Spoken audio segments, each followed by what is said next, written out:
Sobre el Jueves Santo. En todos tiempos ha sido el Jueves Santo uno de los días más solemnes de la Iglesia, a causa de los grandes misterios que en él se han obrado. Los griegos y los demás pueblos del Oriente le han llamado por excelencia el Día de los Misterios.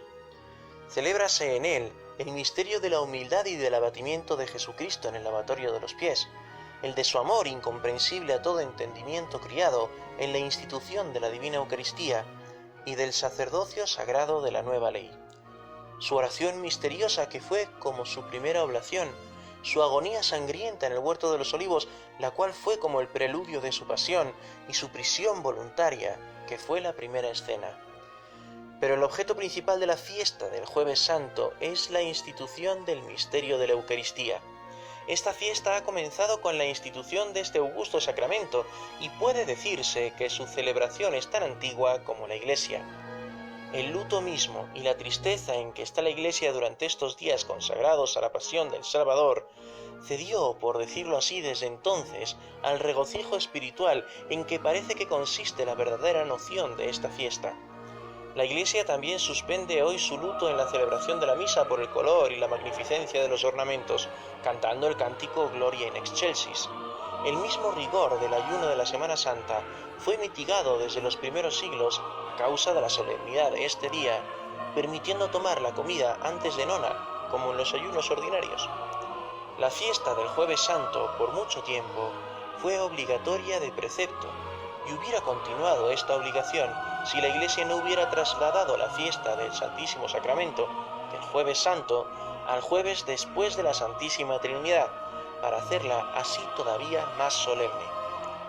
El Concilio de Tréveris, celebrado el año 1543, redujo la fiesta del Jueves Santo a la clase de las medias fiestas, en las que la mañana está destinada al servicio divino y a los demás ejercicios de piedad, y desde el mediodía al trabajo para el pueblo. El uso más comúnmente recibido hoy es dejar la fiesta a la devoción de los particulares, recomendándoles la asistencia al oficio divino y que visiten después de mediodía las estaciones con aquel espíritu de religión y con aquella devoción que pide una práctica de piedad tan santa y tan útil. Por solemne que fuese la fiesta de la institución de la adorable Eucaristía, que forma lo principal de la celebridad del Jueves Santo, ha creído la Iglesia en lo sucesivo que esta gran fiesta estaba demasiado comprimida en un día, en que la memoria de la pasión del Salvador participa de la solemnidad y mezcla su luto con la alegría espiritual de la fiesta. Por esto, hacia la mitad del siglo XIII, le pareció más a propósito transferir la fiesta particular del Santísimo Sacramento del Jueves Santo al jueves después de la octava de Pentecostés, para celebrarla con toda la magnificencia y la solemnidad que pide un misterio que hace nuestra felicidad, que contiene la fuente de todas las gracias y que puede llamarse el tesoro de nuestra religión. Reservamos para aquel día el hablar más a la larga de este adorable misterio. El lavatorio de los pies es una de las principales ceremonias del Jueves Santo. Habiendo dicho Jesucristo a sus discípulos que si Él les lavaba los pies, siendo su Señor y Maestro, también ellos debían lavarse los pies los unos a los otros, se ha considerado siempre este orden como un precepto de humildad y como una lección que era muy oportuno el observar a la letra. Los primeros cristianos se le impusieron como una ley de caridad con respecto a los huéspedes que recibían, a los cuales nunca dejaban de lavar los pies inmediatamente después de su llegada. La misma práctica se conservó más religiosamente todavía en los monasterios.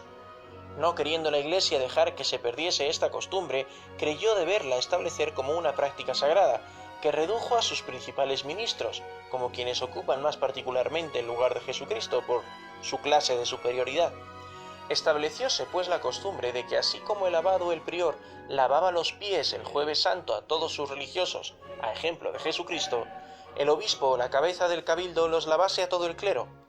Como se aumentase todos los días el número de este, se redujo a 12, que era el número de las personas a quienes el Salvador había lavado los pies.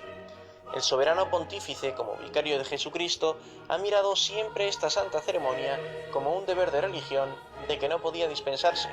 Él mismo lava los pies a 12 sacerdotes pobres, a cada uno de los cuales le da enseguida una buena limosna, y los despide tan enternecidos por un ejemplo tan edificante como gratos por su caridad. En Narbona cada canónigo lava los pies a 12 pobres, lo que multiplica el número alguna vez hasta 200. Como la acción de Jesucristo no era un acto del sacerdocio, los legos se han creído con tanto derecho para imitar el ejemplo de humildad que les ha dado este divino Salvador, como los papas, los obispos y los religiosos. Las personas más calificadas, los reyes y los emperadores, se han impuesto un deber y mirado como un honor el lavar en este día los pies a 12 pobres y servirlos por sí mismos a la mesa después de esta santa ceremonia, acompañando siempre este acto de humildad con una rica limosna. Las más grandes princesas no ceden en piedad y en liberalidad a los mayores príncipes en esta práctica de religión tan edificante. Vense en este día a las reinas y las emperatrices lavar los pies a 12 mujeres pobres, por el mismo motivo de religión y de piedad. Es también una costumbre universalmente establecida en toda la Iglesia elegir el Jueves Santo, esto es, el día de la institución de la adorable Eucaristía y del sacrificio augusto de nuestra religión, para consagrar los santos óleos que deben servir para las unciones santas. Esta consagración, una de las más augustas ceremonias de la Iglesia, consiste en las solemnidades de 3 bendiciones que hace el obispo, de las cuales la primera es el óleo de los enfermos, para el sacramento de la extrema unción. La segunda es la del Santo Crisma, para el sacramento del bautismo, cuya unción se hace en la parte superior de la cabeza, de la confirmación, que se hace en la frente, y de la ordenación, que se hace en las manos, y para otras consagraciones, cuáles son las de los altares, de las iglesias, de los reyes y de otras personas que se consagran.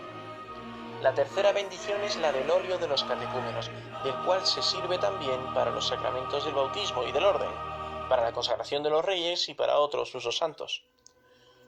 Los santos padres más próximos al tiempo de los apóstoles prueban bastantemente que estas bendiciones de los santos óleos y del santo crisma son de tradición apostólica. ¿Hay algún enfermo entre vosotros?, dice Santiago. Haga venir a los presbíteros de la Iglesia y que oren sobre él, ungiéndole con el aceite en el nombre del Señor. La unción del óleo que, viviendo nuestro Señor, empleaban los apóstoles para curar los enfermos y de que se ha hablado en San Marcos, se ha mirado siempre en la Iglesia como un preludio y como la figura y la representación del sacramento de la extrema unción. Ungían con el aceite a muchos enfermos y sanaban. Estas 3 bendiciones se hacían en la misa que se llamaba crismal. El óleo de los enfermos no tiene ninguna mezcla. El santo crisma se compone de aceite y bálsamo. Los griegos modernos, después de su crisma, mezclan en él muchas esencias y perfumes. Por lo que hace a las sagradas ceremonias que acompañan a la bendición o consagración particular del santo crisma, puede decirse que apenas hay en la Iglesia ninguna que se le haya dado más aparato, tanto en la Iglesia latina como en la griega. El concilio de Meaux dio un decreto en el año 845, prohibiendo a todo obispo el que hiciese el santo crisma en ningún otro día más que en la feria quinta de la Semana Mayor, que lleva el título especial de la Cena del Señor y del Jueves Santo. Llámase también el Jueves Santo Día de la Indulgencia o Jueves Santo, porque en los primeros siglos se reconciliaban en él los pecadores públicos, dándoles la absolución de sus pecados, de donde ha venido nuestra palabra vulgar de absolución general. Enseguida se les admitía en la Iglesia que les había entredicho desde el día de ceniza después de haberles impuesto una penitencia por sus pecados. Como en la Iglesia se reconciliaban en este día los penitentes, así también los príncipes y los reyes, dice San Eloy, daban libertad a los presos y concedían gracias. Las demás ceremonias de la Iglesia en este día se reducen al silencio de las campanas, a la vista de las iglesias y a reservar el Santísimo Sacramento para el día de mañana. Así como la ceremonia de tocar todas las campanas cuando se dice Gloria in excelsis Deo es para hacer esta misa más solemne, así también la cesación del sonido de las campanas debe mirarse como una señal de la profunda tristeza y del gran luto de la Iglesia en estos 3 días. La visita de las iglesias que tan religiosamente se hace en todas partes el Jueves Santo es una especie de satisfacción pública que dan los fieles a Jesucristo, no sólo por lo que ha sufrido de ignominioso y doloroso durante su pasión en el huerto de los Olivos, en las calles de Jerusalén, en las casas de Caifás, Pilato y Herodes, y sobre el Calvario, sino también por todas las irreverencias y los sacrilegios cometidos en las iglesias desde la institución del Santísimo Sacramento. Puede fácilmente deducirse de aquí con qué espíritu deben hacerse estas visitas. Resérvase una hostia consagrada para el día siguiente, porque el Viernes Santo no ofrece la Iglesia el santo sacrificio de la misa, y para representar la muerte de Jesucristo de una manera más sensible en el oficio, consume el sacerdote por la comunión el Santísimo Sacramento del cuerpo y de la sangre de Jesucristo, que ha estado expuesto 24 horas a la adoración de los fieles, habiéndonos dejado este divino Salvador la Eucaristía como un memorial de su pasión. El oficio de la misa de este día comprende la memoria de todos estos grandes misterios. El introito está tomado del capítulo 6 de la epístola de San Pablo a los Gálatas. Nosotros debemos colocar toda nuestra gloria en la cruz de nuestro Señor Jesucristo, en la cual está nuestra salud, nuestra vida, nuestra resurrección, por la cual hemos sido salvos y rescatados. Compadézcase Dios de nuestras miserias y derrame sus bendiciones sobre nosotros. Vuelva sus ojos compasivos sobre tantos miserables mortales y háganos sentir los efectos de su misericordia. Como hemos sido rescatados por la cruz, solo en la cruz de Jesucristo es en donde tenemos la gloria verdadera, mediante la conformidad que ella nos da con este divino Salvador. La epístola de la misa es del capítulo 11 de la primera carta que San Pablo escribió a los fieles de Corinto, en la cual refiere la institución del sacramento de la Eucaristía por Jesucristo en la última cena y el crimen y el castigo de los que se acercan a él indignamente. Además de lo que han dicho los evangelistas de la consagración que nuestro Señor hizo entonces de su cuerpo y de su sangre con el pan y el vino para hacerse él mismo alimento de nuestras almas, San Pablo, escribiendo a los Corintios, ha hecho la historia de todo lo que pasó en ese gran misterio, según que él testifica haberlo aprendido del mismo Jesucristo. He aquí lo que dio ocasión a las reprensiones que les da. En los primeros tiempos de la Iglesia, los fieles, ya fuese para representar la última cena que Jesucristo celebró con sus apóstoles, al fin de la cual instituyó la Eucaristía, ya para mantener la unión entre sí y tener ocasión de practicar la caridad con los pobres, hacían unos pequeños festines, a los cuales daban el nombre de ágapes, palabra griega que quiere decir caridad mutua, y los hacían en los lugares mismos donde se juntaban para la celebración de los santos misterios y para comulgar. Abusaban los corintios de esta costumbre en más de una manera. En primer lugar, no siempre guardaban en estas comidas religiosas la debida templanza ni el recato conveniente. En segundo lugar, en vez de esperarse los unos a los otros y poner en común lo que cada uno había traído, los que llegaban primero comenzaban desde luego a comer, y los ricos se separaban de los pobres, lo cual era contrario al espíritu y al fin de estas comidas, que era la caridad fraterna, la cual, según Jesucristo, debía animar y caracterizar a sus discípulos y nivelar, en cierto modo, todas las condiciones. Esta conducta irregular de los corintios no podía dejar de ocasionar incomodidades y de excitar murmuraciones, pero el mayor mal era que, acercándose a la Santa Mesa con semejantes disposiciones, muchos se hacían reos de un horrible sacrilegio. Tertuliano, en su Apologético, explica el origen de estos religiosos festines. El nombre de nuestras cenas, dice, manifiesta la razón de su establecimiento. Dáseles un nombre que en griego significa caridad. Cualquiera que sea el gasto que se haga en ellas, se mira como una ganancia, como un gasto en favor de la piedad. Es un refrigerio con que se alivia a los pobres, todos comen con modestia en ellas, y la comida termina con la oración.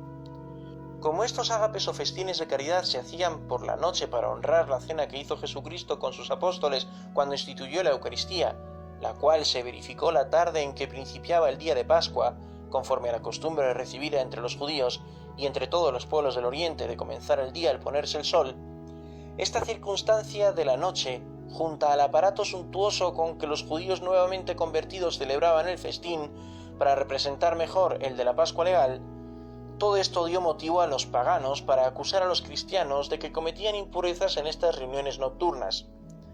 Esta palabra, ágape, que significa amor y caridad, fortificaba la sospecha y la calumnia, y esto fue lo que obligó a la Iglesia a abolir enteramente los ágapes a causa de los abusos que se cometían en ellos. El Concilio de Cartago, celebrado el año 397, los condenó, y la Iglesia se ha visto obligada en la sucesión de los tiempos a prohibir todas las reuniones nocturnas, por más piadosas que hayan sido. De la manera con que se hacen los ágapes en vuestras reuniones, decía el apóstol, escribiendo a los corintios, sin unión y sin caridad, no es imitar aquella cena del Señor, al fin de la que se instituyó el sacramento de la Eucaristía. Comer la cena del Señor no significa aquí recibir el cuerpo y la sangre de Jesucristo, sino hacer una comida en memoria y a imitación de la cena que hizo Jesús antes de la institución del sacramento. San Crisóstomo cree que la comunión precedía a los ágapes, pero según San Agustín los ágapes precedían a la comunión, y este último parecer, a lo menos con respecto a los corintios, parece más conforme al texto del apóstol. Ciertamente el abuso que la Iglesia particular de Corinto hacía de esta práctica en el tiempo mismo de los apóstoles demuestra bastante la razón con que la ha variado la Iglesia universal. San Agustín testifica que el uso de comulgar el Jueves Santo después de haber comido era común en África y en Egipto, a ejemplo de Jesucristo que instituyó este sacramento después de la cena de la Pascua. Con todo, eso nota el mismo padre que el uso universal de toda la Iglesia en su tiempo era el comulgar en ayunas. Es evidente, dice el santo doctor, que la primera de todas las comuniones del cuerpo y de la sangre de Jesucristo no se hizo en ayunas por los apóstoles. No por esto, empero, debe criticarse la práctica santa de la Iglesia, que quiere y ordena que no se comulgue sino en ayunas. Es el Espíritu Santo el que quiere que por respeto a un tan grande y augusto sacramento, los que comulgan no hayan tomado nada todavía cuando comulgan. Tal es el uso de la Iglesia en todas partes. San Pablo reprende, pues, a los corintios por el modo tan poco religioso y aun escandaloso con que ejercitaban una práctica tan santa de piedad. Deja ya de ser una comida de caridad, les dice el apóstol, cuando cada uno come lo que ha traído sin dar parte a los demás. Y de aquí procede que los más ricos comen opíparamente, mientras que los pobres, en cuyo favor se habían establecido estos ágapes, se mueren de hambre. ¿No tenéis casas para comer y beber?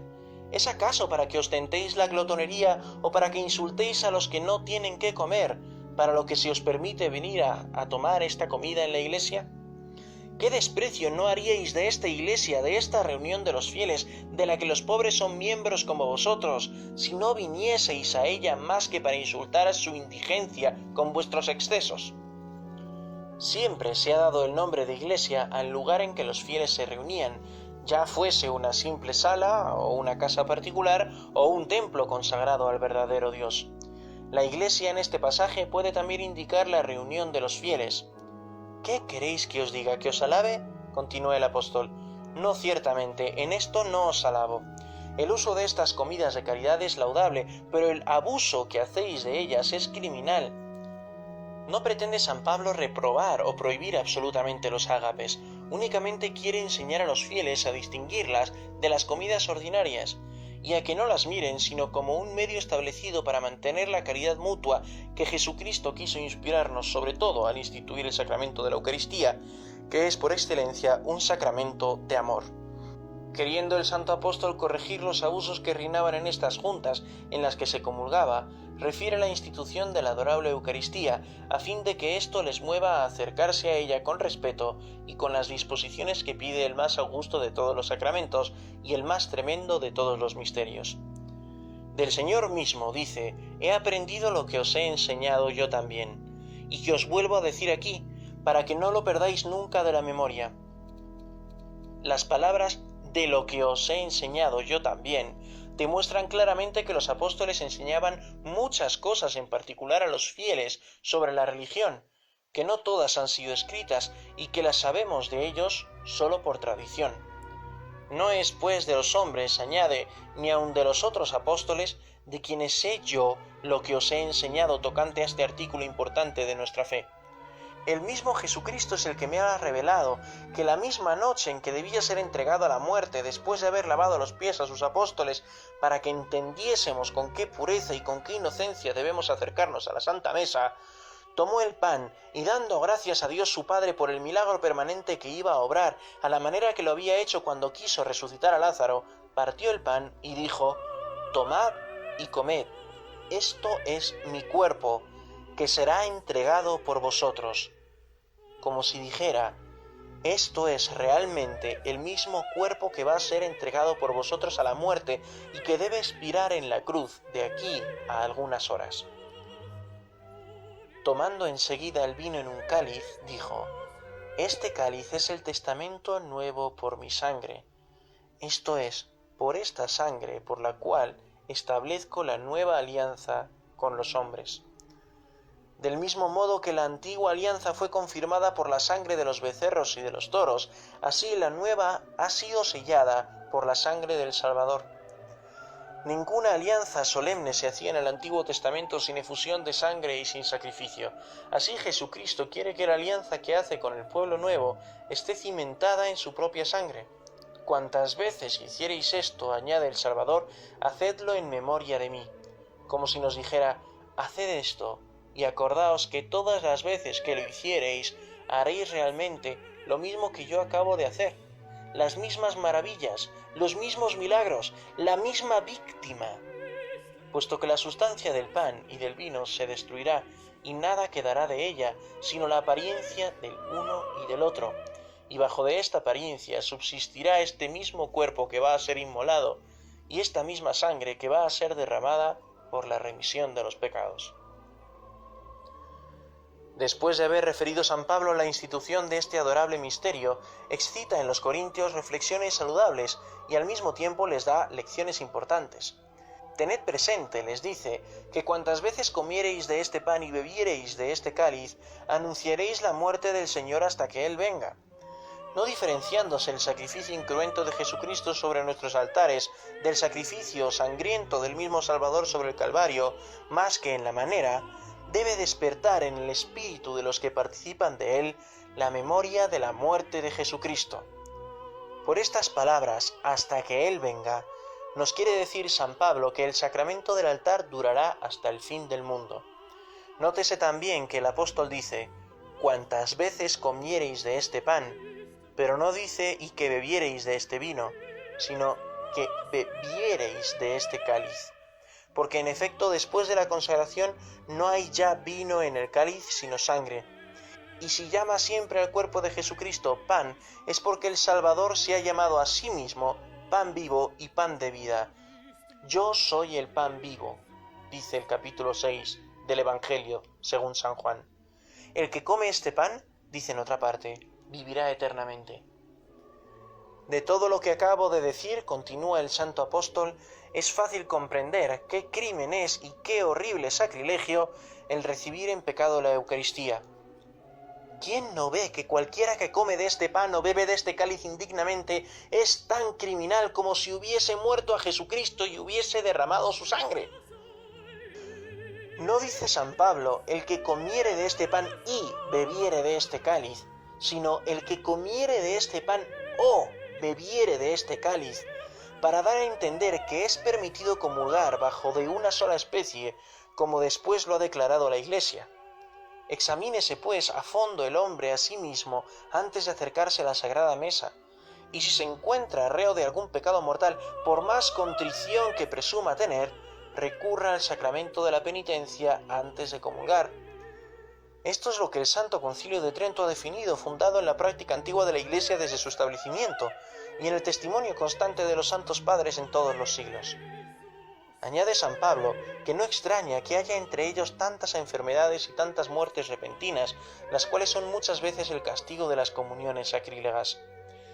Si nosotros nos juzgamos a nosotros mismos sin misericordia, no seremos juzgados. Esto es, no seremos castigados de este modo como profanadores de la sangre de Jesucristo. El Evangelio de la misa de este día no contiene más que la ceremonia del lavatorio de los pies, que según los intérpretes fue una preparación para la comunión. El primer día de los ácimos, esto es, de los panes sin levadura, en la cual debía inmolarse el Cordero Pascual, este día comenzaba al ponerse el sol, habiendo venido Jesucristo, dice San Juan, hacia la tarde a Jerusalén, celebró la cena con sus apóstoles, según la ley lo prescribía. Distínguense como dos cenas en esta ceremonia legal. La primera, en la que no se servía más que el Cordero Pascual, en el que debía comerse con las ceremonias prescritas por la ley, y la segunda, que era una cena ordinaria, en la cual, en razón de no ser suficiente por lo común un cordero pascual para satisfacer una familia entera, era permitido servir y comer lo que se quisiera. Fue, pues, acabada la cena legal, cuando, sabiendo Jesucristo que había llegado su tiempo de pasar de este mundo a su Padre, quiso darnos al fin de su vida temporal una señal de su amor que sobrepujó a todas las que nos había dado hasta entonces. En efecto, después de haber celebrado la cena legal, se levantó Jesucristo solo de la mesa, y habiéndose quitado el manto, tomó un lienzo con el que se ciñó, echó enseguida agua en una palancana, y comenzó a lavar los pies a sus discípulos, y enjugárselos con el lienzo con que estaba ceñido, después de lo cual se volvió a poner a la mesa para la cena ordinaria, al fin de la cual fue también cuando instituyó el sacramento de la Eucaristía y el sacerdocio de la nueva ley. Dice el evangelista que cuando el Salvador llegó a San Pedro para lavarle los pies, absorto el apóstol al ver a sus pies a su divino Maestro, le dijo con su acostumbrada ingenuidad: «¿Qué es esto, Señor? ¿Vos me habéis de lavar los pies a mí, que soy un hombre miserable, indigno de estar en el número de vuestros discípulos? No, divino Maestro mío, no lo consentiré jamás». No desagradó al Salvador el ver en él estos sentimientos de humildad, mas le dijo que esta ceremonia era un misterio que él no comprendía entonces, si bien en adelante lo comprendería, y que si no se dejaba lavar los pies no tendría parte en su reino. Espantóle esta amenaza y le obligó a exclamar: «Si no basta lavarme los pies, estoy pronto a dejarme lavar las manos y la cabeza». Jesucristo, dicen los padres, quería dar a entender a San Pedro y a todos sus discípulos con qué pureza se debe llegar al misterio de la Eucaristía, lo cual comprendió bien el apóstol cuando Jesucristo instituyó el sacramento. Muchos creen que el lavatorio de los pies era la figura del sacramento de la penitencia, y esto era lo que San Pedro no comprendía entonces. Respondiendo el Hijo de Dios a lo que el apóstol le había dicho, esto es, que estaba pronto a dejarse lavar las manos y la cabeza, responde: «El que sale del baño», le dijo, «no tiene necesidad de lavarse más que los pies, para limpiar el polvo que haya podido tomar caminando. Por esto vosotros estáis limpios, aunque no todos», indicando por esta expresión que todos los apóstoles, a excepción de Judas, estaban libres de todo pecado grave, y que sólo tenían necesidad de ser purificados de sus imperfecciones y de algunos pecados ligeros. Es, a la verdad, un espectáculo muy tierno y un acto de humildad que admira el ver a Jesucristo a los pies de Judas, pero Judas insensible, viendo a Jesucristo a sus pies, es un ejemplo que debe hacer temblar. Después que el Salvador hubo lavado los pies y vuelto a tomar su manto, se puso a la mesa y les dijo: «¿Comprendéis bien lo que acabo de hacer con vosotros? Vosotros me llamáis Maestro y Señor, y decís bien porque lo soy. Si pues yo, siendo Señor y Maestro, os he lavado los pies, ¿os costará a vosotros trabajo el humillaros mutuamente y ambicionaréis como lo hacéis los primeros puestos? No haya, pues, ya entre vosotros disputas por el primer lugar. Sírvaos de lección eficaz el ejemplo que acabo de daros, y acordaos de lo que tantas veces os he dicho, que cualquiera que se humilla será exaltado». La Iglesia, para honrar hoy la institución de la Eucaristía y la del sacerdocio, quiere que, a ejemplo de Jesucristo, soberano pastor, comulguen todos los sacerdotes en la misa, de mano de su prelado o de su cura, y los superiores de mano de su superior. Esta comunión siempre es solemne. No se da paz en este día a causa de que en él fue en el que Judas entregó a Jesucristo por un beso sacrílego.